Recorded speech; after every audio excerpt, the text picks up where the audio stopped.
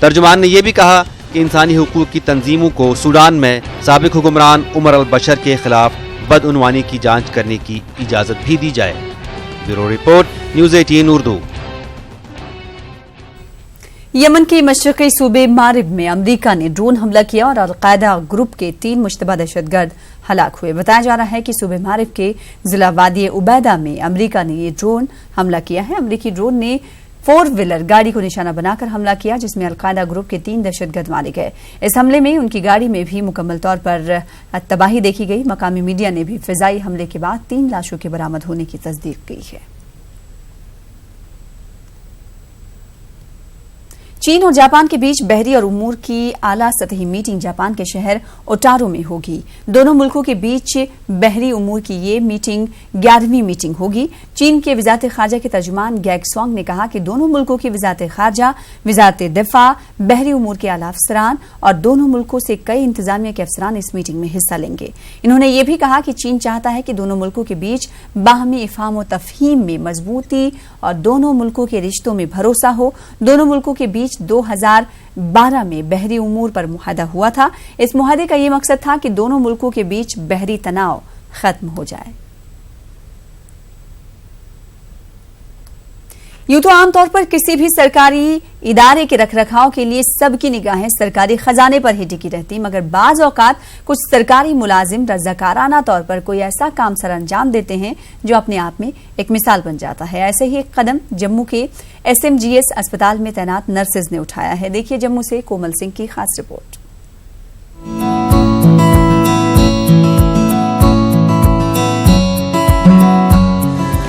जम्मू के श्री महाराजा गुलाब सिंह अस्पताल के वार्डों की दीवारों को सजाने और उन्हें जाजिबे नजर बनाने का ये काम सरकार ने ही बल्कि अस्पताल में तैनात नर्सेस की जानिब से रज़ाकाराना तौर पर अंजाम दिया जा रहा है। अस्पताल में काम कर रही नर्सेस के एक ग्रुप ने आपस में ही चंदा इकट्ठा करके अस्पताल को साफ और शफाफ बनाने और उसकी दीवारों को रंग और रोगन करने का बीड़ा उठाया है। इन नर्सेस का कहना है कि ये अस्पताल जहां से वो अपनी रोजी रोटी कमाती हैं, इनके लिए किसी मंदिर से कम हरगिज नहीं। जहाँ पे हम जॉब कर रहे हैं, जहाँ से हम अपनी घर की इनकम चलाते हैं, परिवार को पालते हैं, वहाँ पे अगर हम थोड़ा सा कंट्रीब्यूट कर रहे हैं, हमें बहुत ज़्यादा अच्छा लग रहा है। और ये काम हमें किसी दबाव में आके नहीं करवाना पड़ा या किसी ने हमें बोला है कि ये काम करना है। ये काम हमने अपने दिल से किया है और अपनी खुशी से किया है। हम लोग मंदिर में इस बार पैसे ना देके यहाँ अपने पेशेंट्स के लिए दे रहे हैं और आगे भी हम सोच रहे हैं कि मंदिर में नहीं देंगे, जो भी पेशेंट की बेहतरी के लिए हमें यहाँ करवाना पड़ेगा हम हॉस्पिटल में देंगे। हमें बड़ी एक्साइटमेंट है क्योंकि हमने 6 मई हमारा फाउंडेशन डे होता है इस हॉस्पिटल का और 12 मई को हमारा नर्सिंग डे होता है। तो इस साल हमने डिसाइड किया कि हम सारे अपनी अपनी पॉकेट से ये करेंगे, कंट्रीब्यूट करके अपनी अपनी वार्ड को नीट एंड क्लीन करेंगे। नर्सेस के इस बेलौस काम से अस्पताल इंतजामिया काफी खुश नजर आ रहा है और उन्हें अपने स्टाफ के इस काम पर बेहद फख्र भी महसूस हो रहा है। ये नर्सेस अस्पताल को साफ सुथरा रखने और मरीजों को एक खूबसूरत माहौल मुहैया कराने में अपना अहम रोल अदा कर रही हैं। I feel so great and with a lot of pleasure that they are doing their job to the best of their satisfaction और उन्होंने जो ये काम शुरू की, शुरुआत जो काम की है, आने वाले दिनों में और अच्छा होगा इससे। यकीनन सरकारी इदारों की देखरेख का जिम्मा हुकूमत के सर है, लेकिन मुलाजिमीन को भी ये चाहिए कि वो अपने माहौल को साफ सुथरा रखने और उसे सजाने संवारने के लिए अपनी हद तक कोशिशें जरूर करें। वहीं इससे अवाम को सहूलियात की फराहमी में बेहतरी लाई जा सकती है। SMGS अस्पताल की नर्सेस का ये इक़दाम यकीनन काबिल तक़लीद है। न्यूज़ 18 उर्दू के लिए जम्मू से कोमल सिंह की रिपोर्ट।